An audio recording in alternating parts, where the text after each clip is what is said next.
আমার ভাইয়েরা, আপনারা যারা শেখ হাসিনাকে এখন গালি দিয়ে মজা পাচ্ছেন, কিন্তু আপনাদের একটা কথা বলে যায়, হাসিনার ফেরাউন জুলুমগিরিতে বন্ধ হয়েছে, কিন্তু তার কুফর কিন্তু বাংলাদেশে রয়ে গেছে। কিন্তু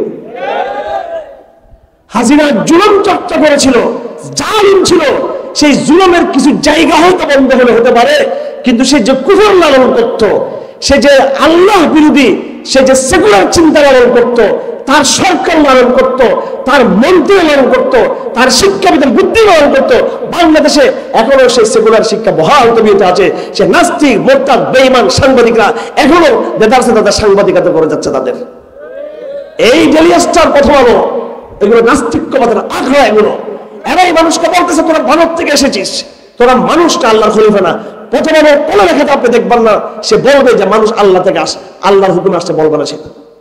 আজকে আমরা আনন্দ গদগদ হয়ে গেছি, হাসিনা চলে গেছে। ভাই আমার তো ইউটিউবে বহু চিল্লা আছে আমার, হ্যাঁ, তো চিল্লাবো সময় মতো ইনশাআল্লাহ, জায়গা মতো চিল্লাইছি। আগে শাপলা চত্বরে একেবারে এমন গর্জন দিছি আমরা, শাহবাগের কোর ভেঙে গেছে, জিন্দেগি তার শাহবাগ দাঁড়াতে পারবো না বাংলাদেশে, শেষ ইনশাআল্লাহ। এবার আমার দ্বিতীয় বিজয়, এবার আমাদের কোয়ার্টার ফাইনাল, সেমিফাইনাল, এবার সামনে ফাইনাল দিকে আগাবো ইনশাআল্লাহ। তৈরি আছেন সবাই? আপনারা তৈরি থাকবেন সবাই। এই লড়াই করার জন্য আপনাকে কিন্তু জানতে হবে, কি করতে হবে, জানতে হবে। হ্যাঁ, আমাদেরকে বিজয়ী হতে হবে। বিজয়ী হওয়ার জন্য লড়তে হবে, লড়তে হলে জানতে হবে। আমার ভাইরা, আল্লাহর পরিচয়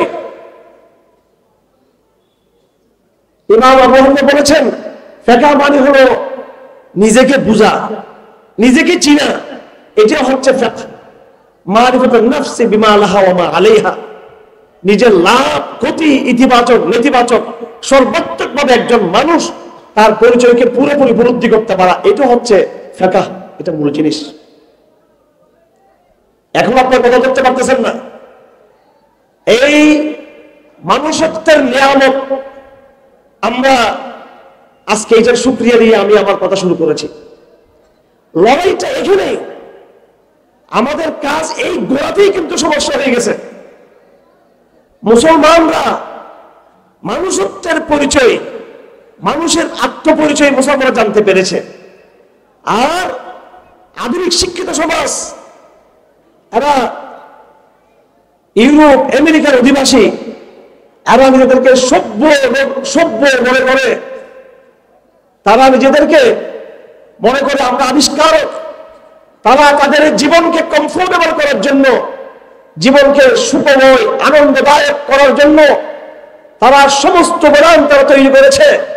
এই মানব জাতি রকেট তৈরি করেছে, মানব জাতি বিদ্যুৎ তৈরি করেছে, মানব জাতি পানি নিষ্কাশনের, পানি ফিল্টারিং এর হাতিয়ার তৈরি করেছে, মানব জাতি ছবি সংগ্রহ করার, ভিডিও করার সরঞ্জাম তৈরি করেছে। এই মানব জাতি প্রযুক্তি দিয়ে তারা চন্দ্র অভিযান চালিয়েছে, মঙ্গল গ্রহে যাওয়ার তারা চেষ্টা করেছে। এই মানব জাতি জ্ঞানের, বিজ্ঞানের প্রত্যেকটা শাখায় শাখায়, প্রতিটা ধারায় ধারায় জ্ঞান বিজ্ঞানের প্রতিটি স্রোতে প্রতিটি আঁকে বাঁকে এই মানব জাতি বিচরণ করেছে। মানুষের আরামের জন্য, মানুষের কমফোর্টের জন্য, মানুষের জানার জন্য তারা এমন কোন দিক বাদ নাই যেগুলো তারা রাখে নাই। সমুদ্রের তলদেশে তার মানব জাতি গিয়েছে। তারা সহজে মানব জাতির শত শত হাজার হাজার মিটার নিচে, অসংখ্য মাইল নিচে তারা সমুদ্রের তলদেশে গিয়ে সেখান থেকেও তারা বিভিন্ন বস্তুকে তারা আবিষ্কার করতে পেরেছে। মানব জাতি সবকিছু পেরেছে। এবং এই মানব জাতির সাধনা এই দুনিয়ার জীবনকে কমফোর্টেবল করার জন্য, দুনিয়ার জীবনকে সুখকর করার জন্য, অথবা মানুষের মধ্যে অজানার যে আগ্রহ, অজানার আগ্রহ, ডিসকভারি, অনুসন্ধান, এই অনুসন্ধানের যে আগ্রহ, অথবা মানুষের জীবনের তাগাদার কারণে মানুষ আজ একটা সভ্য, শিক্ষিত, সুসভ্য, আধুনিক জাতিতে আজকে পরিণত হয়েছে। আজকে মানব জাতি ইতিহাসের চূড়ান্ত সভ্য জাতি হিসেবে আজকে আমরা অনেকে দাবি করে থাকি। আগেকার জমানায় এরকম ট্রান্সপোর্ট ছিল না, আগেকার জমানায় এরকম যোগাযোগ ছিল না, আগেকার জমানায় এরকম তত্ত্ব প্রবাহের জমানা আগের যুগে ছিল না। আগেকার জমানায় শত্রুকে দ্রুত সময়ে ঘায়েল করার অস্ত্র আগের জমানায় ছিল না। এখন মানুষ দ্রুততম সময়ে তথ্য পাচার করতে পারে, তথ্য দিতে পারে, মানুষ দ্রুততম সময়ে নিজের শত্রুকে ঘায়েল করতে পারে। আগে নিজের শত্রুকে ধরার জন্য মাসব্যাপী সফর করতে হতো, সেই মদিনা থেকে তবুক পর্যন্ত যেতে হতো আগে লড়াই করার জন্য। আর এখন মদিনা থেকে মিসাইল মারলে সেই রুমের মধ্যে গিয়ে পড়বে, মিসাইল দিয়ে কাজ হয়ে যাচ্ছে। আগে চিঠি পাঠানোর জন্য মানব জাতিকে 15 দিন, 1 সপ্তাহ, 1 মাস, 1 বছর অপেক্ষা করতে হতো। হযরত ইমাম ওমর খাত্তাবের কাছে একজন ব্যক্তি এসেছিল, এসে বলতেছে তুমি কি জন্য আসছো? সে বলতেছে আমি সে ইরাক থেকে এসেছি, বহুদূর থেকে এসেছি। কেন এসেছো তুমি? বলছে আমি আত-তাহিয়াতু লিল্লাহি ওয়াস সালাওয়াতু ওয়াত-তাইয়িবাত, আত-তাহিয়াতু শিখার জন্য আমি এখানে মদিনাতে এসেছি। 1000 মাইল অতিক্রম করে ওমর কান্না করে দিয়েছেন সেই সময়। একটা হাদিস শিখার জন্য সফর করতে হতো। আর আমরা এখন হাদিস টিপ দিলে হাদিস চলে আসতেছে, এখন মুখস্থ হয়ে যাচ্ছে। আমার ভাইরা, মানব জাতি ইতিহাসের একদম সবচেয়ে গৌরবের জমানায় চলে আসছে। মানব জাতি ইতিহাসের সবচেয়ে আনন্দের, কমফোর্টের, বিলাসিতার এবং যত রকমের নানা রকমের এই আবিষ্কারের চূড়ান্ত শিখরে মানব জাতি পৌঁছে গিয়েছে। মানব সামনে আরো অনেক কিছু হবে। এবং একটা কথা বলা হয় আর্টিফিশিয়াল ইন্টেলিজেন্স বলা হয় এখন। আর্টিফিশিয়াল এআই, আর্টিফিশিয়াল ইন্টেলিজেন্স, এগুলো মানুষকে বর্তমান যে কম্পিউটার জগৎ তার চেয়েও বেশি আরো অগ্রসর করে দিচ্ছে মানুষকে। সামনে নাকি এমন ডিভাইস তৈরি হবে যে ডিভাইসগুলোতে আর ইন্টারনেটের সংযোগ লাগবে না। সেই ডিভাইস চালু হলে সে নিজেই সে স্বয়ংক্রিয়ভাবে তার মধ্যে অটো, তার মধ্যে ইন্টারনেটের সংযোগ চলে আসবে। এরকমও মানুষ আবিষ্কারের জন্য চেষ্টা করতেছে। সব ঠিক আছে, সব আপন জায়গায় বহাল আছে, কিন্তু আমার ভাইয়েরা এরপরও আল্লাহ পাক সুবহানাহু ওয়া তাআলা মানব জাতিকে গালি দিয়েছেন কি? ইন্নাহু কানা যালুমান জাহুলা। আপনারা যারা এই জগতের শিক্ষিত মানুষ, তারা এই কথা মনে করবেন না যে আমরাই এই জমানায় সভ্য জাতিতে পরিণত হয়েছি। আমাদের আগে পৃথিবীতে আরো অনেক সভ্য জাতির জন্ম হয়েছিল, যারা সে সময়ে চমৎকার আবিষ্কার করেছিল। তাজমহল সহ ভারতবর্ষে এবং মিশরে, রোমে, ইরানের বিভিন্ন নগরীতে আজ থেকে হাজার হাজার বছর আগে এমন এমন জিনিসপত্র আবিষ্কার করা হয়েছে যেগুলা বর্তমান সময়ের মানুষকে পর্যন্ত তাক লাগিয়ে দেয়। এবং কোরআনে কারীমে কওমে আদ, কওমে সামুদের কথা বলা আছে। আপনি সূরা আরাফ খুলে দেখবেন, সেখানে বিস্তারিতভাবে আল্লাহ পাক সুবহানাহু ওয়া তাআলা বিভিন্ন সম্প্রদায়ের সভ্যতার ইতিহাসকে বয়ান করেছেন। সূরা হুদ খুলে দেখবেন, বিস্তারিত আলোচনা রয়েছে। সূরাতুল কসস, সূরাতুল শুআরা, কোরআনে কারীমের সূরাতুল নামল, হার জমানায় ছিল। হার জমানায় কিছু না কিছু এরকম মানুষের দেখার মতো বস্তু ছিল। আর এই জমানা হচ্ছে আগের জমানাকে অতিক্রম করে আরো বহুদূর এগিয়ে গিয়েছে। এরপরও, এত কিছুর পরও মানব জাতির এত বড় সাধনা, তারা জীবনকে এত স্বাচ্ছন্দ্যময় করেছে। মানুষের জীবনকে, মানুষের জীবনকে এত আনন্দদায়ক করেছে। বর্তমানে আপনারা দেখতে পাচ্ছেন যে কিরকম এক সভ্য জাতি। আপনি যখন ইচ্ছা তখন বিশ্ব ভ্রমণ করতে পারতেছেন, সব রকমের আরাম আয়েশের ব্যবস্থা রয়েছে। এমন এক সভ্য জাতি হওয়া সত্ত্বেও আল্লাহ পাক সুবহানাহু ওয়া তাআলা এই মানব জাতিকে বিশ্বাসঘাতক, বেঈমান হিসেবে আল্লাহ পাক চিত্রায়িত করেছেন।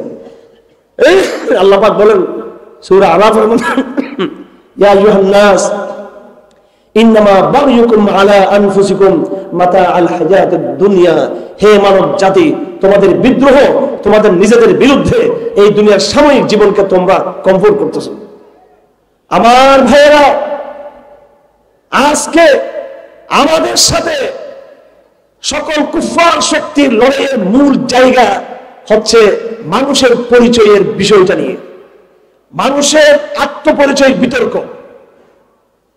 তারা বলতে চায় মানুষ কোত্থেকে আসছে আমাদের জানা নাই, এবং তারা বলতে চায় মানুষ কোথায় যাবে সেটাও আমাদের জানা নাই। কথা ঠিক না বেঠিক? সমস্ত দর্শনের ইতিহাসের কিতাব পড়বেন, সকল জ্ঞানীদের বই পুস্তক পড়বেন, সকল বিজ্ঞানীদের বই পড়বেন, সকল বিজ্ঞানীদের, সকল ইতিহাসবিদদের বই পড়বেন, সকল বই পুস্তক ভারতবর্ষের, মিশরের, আরবের, আমেরিকার, ইউরোপের, আজকের এই জমানার, আগেকার জমানার, আরো হাজার বছর আগের জমানার সমস্ত বই পুস্তক, বড় বড় লেখক এবং গবেষক বুদ্ধিজীবীদের বই পড়বেন, যে এই সমস্ত বই দিয়ে আমাদের স্কুল কলেজের সিলেবাস তৈরি করা হয়েছে।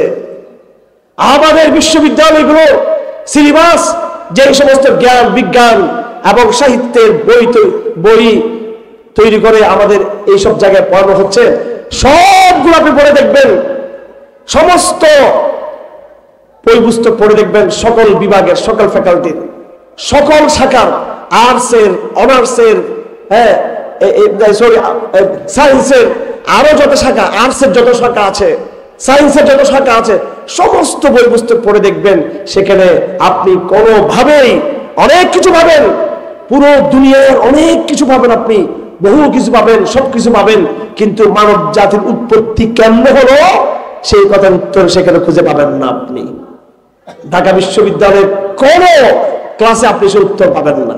পাবেন এইভাবে আপনি যদি চান যে মানব জাতি কোথায় যাবে সে উত্তরও তারা খুঁজে পাবে না। তার মানে কি?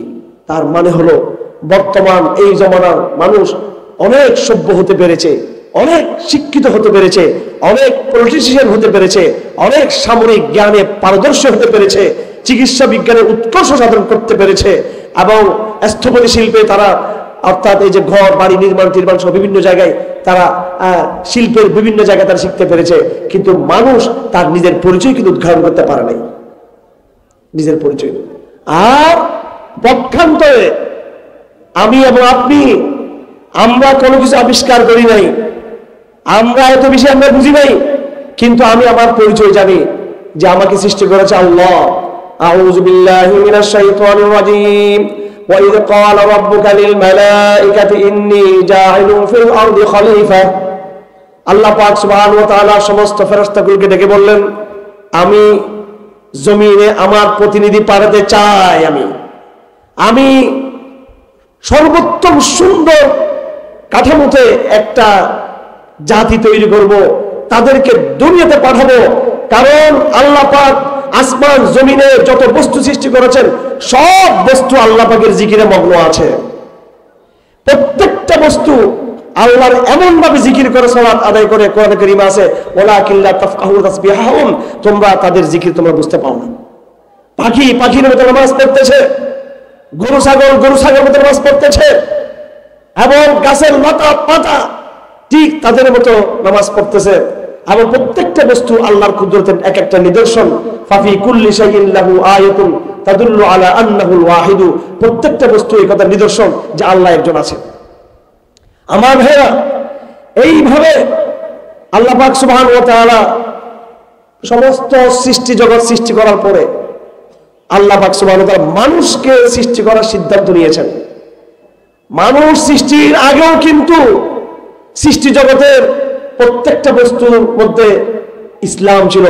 কোরআনে কারীম আল্লাহ বলেন ওয়ালাহু আসলামা মান ফিস সামাওয়াতি ওয়াল আরদ তাওআন ওয়া কারহান। আসমান এবং জমিনে যত বস্তু আছে সবগুলো ধর্ম কিন্তু ইসলাম। বর্তমানে আমাদেরকে বলা হয় ধর্ম যার যার, উৎসব সভা। এটা এই যুগের সবচেয়ে ভ্রান্ত অ্যাবসলিউটলি একটা বগাস মিথ্যা কথা। এটা ধর্ম যার যার নয়, ধর্ম সবার একটাই, সেটা হচ্ছে ইসলাম। এবং সেটা শুধু মানব জাতির ধর্ম না, সমস্ত সৃষ্টিগুলোর ধর্ম হচ্ছে ইসলাম। ইসলাম মানে হলো আত্মসমর্পণ করা, ইসলাম মানে হলো আল্লাহকে চিনতে পারা। একটা ঘাসেরও ধর্ম আছে, কি ধর্ম? সে ধর্মের নাম কি? ইসলাম। গাছের ধর্ম আছে, সেই গাছ তার খালিককে চিনতে পেরেছে। গাছের মধ্যে কিছু গাছ মুশরিক আর কিছু গাছ ইমানদার, এরকম নয়, সব গাছ ইমানদার।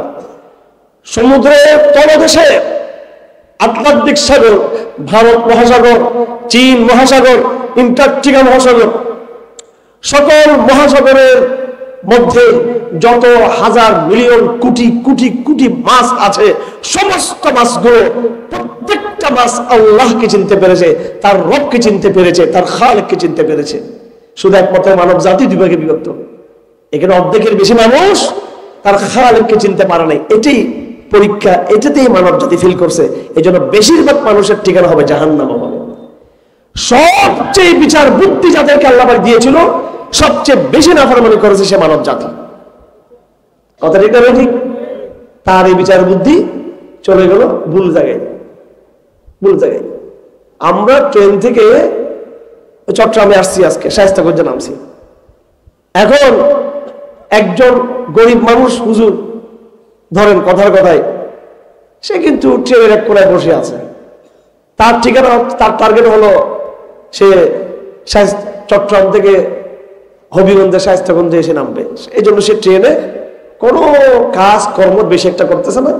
তার মাথায় শুধু আছে যে আমি এক জায়গা থেকে উঠছি, আমাকে এক জায়গায় পৌঁছতে হবে, এটার জন্য তার মানসিক প্রস্তুতি। আর পাশে কতগুলো শিক্ষিত বলদ গরু, সুন্দর সুন্দর কোট টাই পরা, একদম হ্যান্ডসাম মাম্মি ড্যাডি মহিলা পুরুষ, এরা একেবারে কি করতেছিল, ট্রেনের মধ্যে বসে তারা এসি বানাচ্ছে, ফ্যান তৈরি করতেছে, টাইলস নির্মাণ করতেছে। পুরো ব্যস্ত হয়ে গেল কিভাবে কিভাবে এই ট্রেনটাকে তারা কমফোর্টেবল করতে পারে, কিভাবে সেটাকে তারা স্বাচ্ছন্দ্য করতে পারে। পুরো সময় তাদের গেল ট্রেনে, যতটুকু সময় ওই সময় তারা আরামে থাকার জন্য। কিছুক্ষণ পর আসি দেখেছে তার মৃত্যু হাজির, শায়েস্তাগঞ্জে চলে আসছে, ট্রেন থেকে নামে যাওয়া হচ্ছে তার। এই পৃথিবীতে আমরা যারা এসেছি মুসলমানরা, এটাকে আমরা আমাদের ঘর কখনো মনে করি না, এটা আমাদের ঠিকানা নয়। আমরা এই পৃথিবীতে এসেছি একটা স্টেশন হিসেবে। এই পৃথিবীর আকাশ বাতাস আলো অন্ধকার দেখে আমরা আমার খালিককে চিনতে পারবো, এবং এই খালিকের ইবাদত করার জন্য ওয়া খালাকতুল জিন্না ওয়াল ইনসা ইল্লা লিয়াবুদুন, ইবাদতের জন্য আমরা এসেছি। ইয়া আইয়ুহান নাস ইত্তাকু রাব্বাকুম আল্লাযী খালাকাকুম, আল্লাহকে ভয় করো যিনি তোমাদেরকে সৃষ্টি করেছেন। ইয়া আইয়ুহান নাস উবুদু রাব্বাকুম আল্লাযী খালাকাকুম মিন নাফসিন ওয়াহিদা, হে মানুষ সকল তোমরা আল্লাহকে ইবাদত করো যিনি তোমাদেরকে এক ব্যক্তি থেকে সৃষ্টি করেছেন। তা আমরা সেটা বুঝতে পেরেছি। বর্তমানে আপনি সিলেবাসের বই দেখবেন, স্কুল কলেজ বিশ্ববিদ্যালয়ের মানব জাতির উৎপত্তির কথায় সেখানে লেখা আছে যে মানব জাতি, আশ্চর্য লাগে বাংলাদেশের মতো মুসলিম দেশে এই সিলেবাসগুলো আমাদের দেশে পড়ানো হয়। কি পড়ানো হয়? যে যে মানুষের বিবর্তনের লম্বা একটা ইতিহাস আছে, মানুষ কোত্থেকে আসছে জানা নাই। অনুমান করা হচ্ছে মানুষের যে বর্তমান বিদ্যমান যে কাঠামো, মানুষের যে সুরত, এটা লাখ লাখ লক্ষ লক্ষ বছর পরে পরিবর্তন হতে হতে এরপরে মানুষ এরকম হয়েছে। আমরা নাকি আগে এরকম ছিলাম না। তো কিরকম ছিলাম? তো বলতেছে প্রত্যেকটা বস্তুর উৎপত্তি হচ্ছে পানি থেকে। তো পানি হচ্ছে প্রথম সৃষ্টি। তাহলে আমরা কোনো এক সময় পানিতে বসবাস করতাম। কোথায়? পানিতে। পানির কীট পতঙ্গ ছিলাম, পানির ছোট্ট ছোট্ট মাছের মতো, ব্যাঙের মতো ওগুলো আমরা ছিলাম। আমরা আগে ব্যাঙ ছিলাম, আগে আমরা মাছের মতো সমুদ্রের ছোট্ট ছোট পোকা ছিলাম। আমরা আগে কি ছিলাম? কুতুর কুতুর পোকা ছিলাম, ব্যাঙ ছিলাম। হতে হতে হতে কেমনে কেমনে কেমনে কেমনে আমরা সমুদ্র থেকে বের হলাম, এরপর আমরা বানর হয়ে গেছি আমরা। হ্যাঁ, কেমনে কেমনে আরো লক্ষ বছর আমাদের একটা লেজ ছিল, লেজটা পড়ে গেছে। এরপরে কয়েক লক্ষ বছর পর আমরা আস্তে আস্তে আস্তে এরকম হয়েছি। বহু চেষ্টা করছে বেচারারা, আমার ভাইয়েরা। মানব জাতির ইতিহাস 1 লাখ বছর না, মানব জাতির ইতিহাস 10-15-20 হাজারের বেশি না, এর বেশি না, 15-20 হাজারের বেশি না, সর্বোচ্চ হয়ে থাকলে। তো এখন ওদের বইয়ে লেখা আছে, এগুলো তো আপনারা পড়ন করেন না, আমরা এগুলো পড়ি, নাস্তিকদের এগুলো সবগুলো দেখি। তারা একটা এখন প্রশ্ন করছে ছাত্র, ঠিক আছে বুঝলাম মানব জাতির এই যে একটা শরীর তৈরি হয়েছে এখন, তাহলে এটা কত বছর ধরে? আপনারা বলতেছেন মানুষ আগে এরকম ছিল না, বিবর্তন। ডারউইনের নাম শুনছেন? নেই, ডারউইনের নাম শুনছেন? বিবর্তনবাদের থিওরি। ওই যে গত শেখ হাসিনা ফেসিস্ট সরকার এই ডারউইনের মতবাদ ঢুকিয়েছিল, জানা আছে কিনা? আমার ভাইয়েরা, আপনারা যারা শেখ হাসিনাকে এখন গালি দিয়ে মজা পাচ্ছেন, কিন্তু আপনাদের একটা কথা বলে যায়, হাসিনার ফেরাউন জুলুমগিরিতে বন্ধ হয়েছে, কিন্তু তার কুফর কিন্তু বাংলাদেশে রয়ে গেছে। কিন্তু হাসিনা জুলুম চর্চা করেছিল, জালিম ছিল, সেই জুলুমের কিছু জায়গা হয়তো বন্ধ হলে হতে পারে, কিন্তু সে যে কুফর লালন করত, সে যে আল্লাহ বিরোধী, সে যে সেকুলার চিন্তা লালন করত, তার সরকার লালন করত, তার মন্ত্রী লালন করত, তার শিক্ষাবিধান বুদ্ধি লালন করত। বাংলাদেশে এখনো সেই সেকুলার শিক্ষা বহাল তবিয়তে আছে। সে নাস্তিক, মোরতাদ, বেঈমান সাংবাদিকরা এখনো দেদারসে তাদের সাংবাদিকতা করে যাচ্ছে। তাদের এই ডেইলি স্টার, প্রথম আলো, এগুলো নাস্তিক্যবাদের আখড়া। এরাই মানুষকে বলতেছে তোরা ভারত থেকে এসেছিস, তোরা মানুষটা আল্লাহর খলিফা না। প্রথম আলো কোনো লেখাতে আপনি দেখবেন না সে বলবে যে মানুষ আল্লাহ থেকে আল্লাহর হুকুমে আসতে, বলবে না সেটা। আজকে আমরা আনন্দ গদগদ হয়ে গেছি, হাসিনা চলে গেছে। এরপরে দীর্ঘ বিরতির পর আল্লাহ পাক সুবহানাহু ওয়া তাআলা নূহ আলাইহিস সালামের আলোচনা শুরু করেছেন। নূহ থেকে হুদ, হুদ থেকে সালেহ, সালেহ থেকে শুআইব, শুআইব থেকে সালেহ, সালেহ থেকে ইব্রাহিম, সালেহ থেকে ইব্রাহিম, ইব্রাহিম থেকে লূত হয়ে শুআইব, তারপর বনি ইসরাইল পর্যন্ত। আল্লাহ পাক বলেন ওয়াকুরুলাম বাইনা যালিকা কাসীরা। এর মাঝে মাঝে আল্লাহ বলে আরো হাজার হাজার বছরের ইতিহাস রয়ে গেছে, আরো শত শত সম্প্রদায়ের জাতির ইতিহাস রয়ে গেছে। কোরআন শরীফকে আমি এক চোখে কোরআন শরীফ দেখছি, আমি বুঝার চেষ্টা করছি। আর শেখ হাসিনার কল্যাণে সেটা হয়েছে। সে আমাকে কারাগারে ঢুকিয়ে দিল দীর্ঘ প্রায় 5 বছর। আমি এগুলো বলি বেড়াই না যে আমি মুসলিম, আমার চেয়ে বড় মুসলিম কারাগারে যারা আছে, আর আমার চেয়ে বড় মুসলিম। তো একটা সুযোগ হয়ে গেছে কোরআনকে নিবিড় ভাবে, নিরিবিলি পরিবেশে কোরআনকে বোঝার। আপনাদের সময় তো ব্যস্ত সময়, মোবাইলের কারণে আপনাদের সময় ব্যস্ত, আড্ডাবাজির কারণে সময় ব্যস্ত, এইভাবে বাজারে ঘাটে বন্ধু বান্ধব এটা নিয়ে আমরা আমাদের সময়কে কাটাই। আর আমরা কারাগারে এমন হয়েছে, যেটা সত্য কথা, কোন অহংকার ছাড়া বলতেছি, এক বৎসরে 10 বৎসরের কিতাব পড়ে আসছি আমরা, একদম বেলা মুবারাক। 10 বছরে যা পড়া হয় 1 বছর আমাদের তা পড়া হয়েছে। কারণ কাজ নেই তো ওখানে ঘুমানো, কোরআন শরীফ পড়া, নামাজ পড়া, বই পুস্তক দেখা, কোনো কাজ নেই, কোনো কাজ নেই ওখানে, কোনো টেনশন নেই। আল্লাহ যেহেতু ওখানে আছে, হয়তো মাঝে মাঝে আপনজনের জন্য খারাপ লাগে, কিন্তু আল্লাহ পাকে এটা অন্তরে শান্তি দিয়ে দেয়। সেই নিবিড় গবেষণায় বছরের পর বছর এক চোখে কোরআন ইতিহাস দেখেছি, আরেক চোখে আমি মানব জাতির হাজার হাজার বছর ইতিহাসের বইগুলো, সবগুলো বই আমার পড়া হয়েছে। আমি একটা জিনিস চিন্তা করলাম, দেখি Oxford, Cambridge, Harvard, Dhaka, Jahangirnagar, Chittagong বিশ্ববিদ্যালয়, সারা দুনিয়ার সকল বিশ্ববিদ্যালয়ের যতগুলো বই বের হয়েছে ইতিহাসের, দেখি মানব জাতির কত হাজার বছর ইতিহাস আছে, কত হাজার বছরে।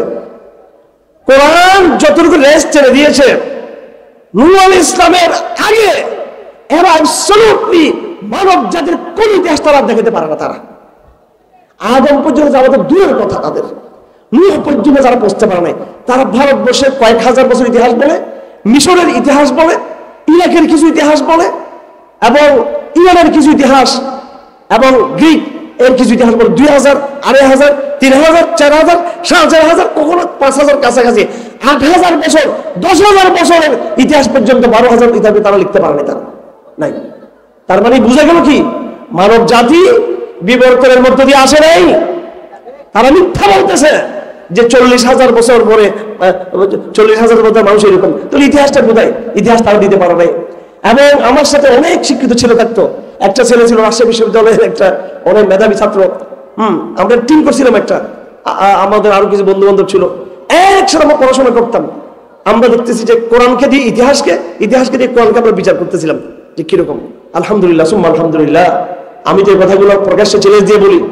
এবং আমার বাসায় দেখবেন পুরো শুধু একটা আলমারি আছে, আমার তো অনেকগুলো আলমারি আমাদের বইয়ের, হ্যাঁ, পারিবারিক, শুধু আমাদের পারিবারিক আলমারি প্রায় 10টার মতো, শুধু বই পুস্তকের, শুধু কাছাকাছি প্রায় 10টা, কাছাকাছি 10টার চেয়ে বেশি হবে, প্রায় 10-12টার মতো শুধু আমার ব্যক্তিগত কিতাবের লাইব্রেরির কথা বাদ দিলাম। একটা আলমারি আছে শুধু ইতিহাসের, শুধু ইতিহাস। এই জন্য যে কোনো শিক্ষিত লোক আমার সামনে আসেন, আমাকে প্রমাণ করে দেন 20 বছর আগের মানব জাতির একটা ছবি দেখেন আমাকে, 20,000 বছর আগের, কয় হাজার বছর আগের, 20,000 বছর, 15,000 বছর আগের একটা ছবি আমাকে দেখান মানব জাতির, পারবে না কেউ, কখনো পারবে না। তার মানে বুঝা গেল আল কোরআনে, কোরআন আল্লাহ বলে দিয়েছেন ফাতু বিকিতাবিম মিন ইনদিকুম আও আসাওয়াতিন, তোমাদের কাছে যদি কোনো বয়ান থাকে সামনে নিয়ে আসো, তোমাদের কাছে যদি কোনো ইতিহাসের কোনো কিছু লেখা থাকে তোমরা সামনে নিয়ে আসো। আল্লাহ চ্যালেঞ্জ দিয়েছেন, কেউ আনতে পারে নাই। আফসোসের বিষয়, এই কোরআনের উপর আমাদের বিশ্বাস নেই, আমাদের বিশ্বাস নাই। আমরা কোরআনকে বানিয়েছি কবরস্থানে পড়ার জন্য, কোরআনকে বানিয়েছি খতম শরীফ করার জন্য, কোরআনকে বানিয়েছি আমরা রমজান মাসে দ্রুত তারাবি পড়ে পেশেন্ট ক্যাম্প করার জন্য। আমরা কোরআনকে বানিয়েছি ওয়াজ মাহফিলে মাঝে মাঝে একটু কোরআনের ভিতর কি বলে যে কেরাত প্রতিযোগিতার জন্য কোরআনকে বানিয়েছি। কোরআন জ্ঞানের, বিজ্ঞানের, ইতিহাসের, রাজনীতির, অর্থনীতির, সভ্যতার চূড়ান্ত মেসেজ চাল কোরআন কারীম। যেখানে সারা দুনিয়ার বিজ্ঞান শেষ, সেখানে কোরআন বিজ্ঞান শুরু। সারা দুনিয়ার, সারা ইতিহাসের মানব জাতির ইতিহাস যেখানে শেষ, ওখানে কোরআন শুরু। তোমাদের অর্থনীতি যেখানে শেষ, কোরআন সেখান থেকে শুরু। তোমাদের রাজনীতি যেখানে শেষ, কোরআনের রাজনীতি সেখান থেকে শুরু। এটা না পড়লে বোঝা যাবে না, না পড়লে বোঝা যাবে না। আমার ভাইরা, আপনাদের কথাগুলো বুঝতে কষ্ট হচ্ছে, আমি বুঝি, কারণ এই সমাজ এইভাবে কথাগুলো শুনতে তারা প্রস্তুত নয়। আমার কথার উদ্দেশ্য হলো আপনারা আপনাদের মধ্যে একটা আত্মবিশ্বাস নিয়ে আসেন যে আপনারা প্যান্ডেলের নিচে গরিব হতে পারেন। এই দেশের মানুষ, আওয়াম মানুষ, ওলামায়ে কেরাম হতে পারে বিশাল বিশাল ডিগ্রির অধিকারী না, বিশাল সম্পদের অধিকারী নয়। এই জন্য মনে কোনো হীনমন্যতা রাখবেন না, আমি ছোট মানুষ, আমার তো বিশাল ডিগ্রি নাই, শিক্ষা ডিগ্রি নাই, আমার তো বিশাল অর্থ করি নাই। আপনার কাছে ডিগ্রি নাই, উচ্চ ডিগ্রি নাই, উচ্চ ডিগ্রি যেখানে গিয়ে শেষ হয়ে গেছে, মাথা চুরমার হয়ে গেছে, ওখানে গিয়ে আপনার ডিগ্রি শুরু, কোরআনের ডিগ্রি শুরু, সে কোরআন আপনার কাছে আছে, আপনার কাছে। আর যদি বলেন কেমনে আছে, এটা আমি আপনাকে বুঝে দিব কেমনে আছে। আমি যদি একটা বললাম তো এখানে হিম্মত রাখবে।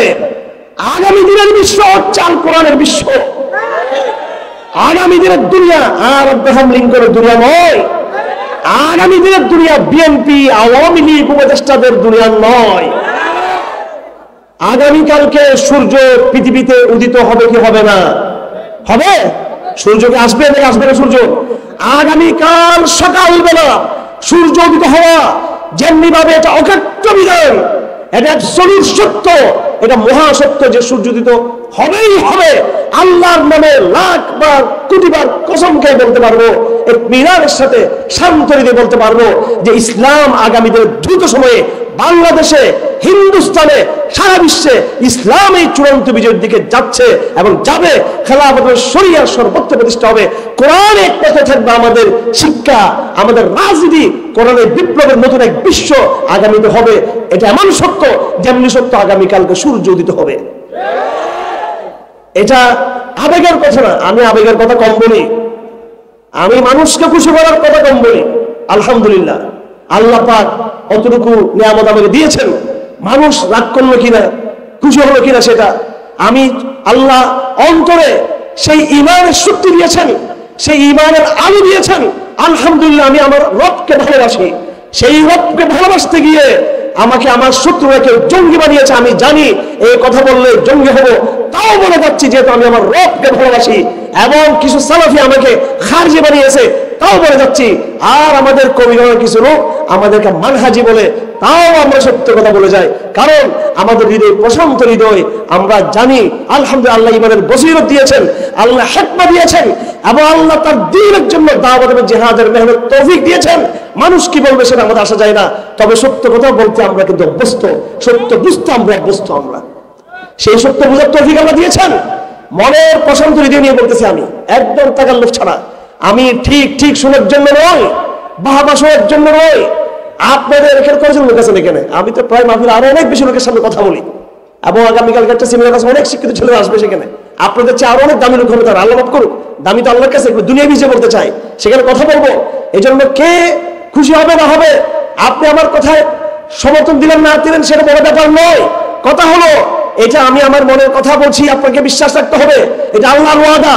আল্লাহ কোরআনকে বানিয়েছেন বিজয়ের জন্য, পরাজিত হওয়ার জন্য নয়। কোরআন পরাজিত হওয়ার জন্য নয়। হ্যাঁ, এটা কোরআনের জায়গায় জায়গায় আছেন। যদি কোরআন পরাজয়ের জন্য হতো তাহলে ফিলিস্তিনে হামাস পরাজিত হতো। কোরআন পরাজিত হওয়ার জন্য হলে তালেবানরা বিজয় হতো না, তালেবানরা। এখন আপনি বলবেন তাহলে আমাদের এই দুরবস্থা কেন বাংলাদেশে? এই দুরবস্থা আপনার কারণে। আপনি ইমান ছেড়েছেন, আপনি কালেমা থেকে দূরে সরেছেন, কোরআন থেকে দূরে সরেছেন, নেফাকের পথে গিয়েছেন। আপনার কারণে ইসলামের 12টা বেজেছে, ইসলামের কারণে ইসলামের 12টা বাজে নেই। আমরা আমাদের পরাজয়কে ত্বরান্বিত করে দিয়েছি। দোষ আমার। আমরা কিসের ঘোরার দিনের মুসলমান? আমরা সাহাবী হতে পারি নাই, আমরা একজন শিক্ষিত লোক দেখলে তাকে মনে করি, একজন সাদা মসজিদ দেখলে আব্বা স্যার ডাকা শুরু করি। আমরা তৌহিদের ইমামকে সম্মান করি না। তৌহিদের মুয়াজ্জিন মূল্য অনেক বেশি। একজন মুসলিম ইমাম সে হবে কান্দারি হবে এলাকার, তাকে সবাই স্যার ডাকবে, এসপি তাকে স্যার ডাকবে, তাকে ইমামকে, আর ইমাম সাহেব উল্টা তাকে স্যার ডাকা শুরু করে। আর ডাক্তার ইঞ্জিনিয়ার দেখলে মনে করে বাপরে বাপরে তো খাইছে অবস্থা।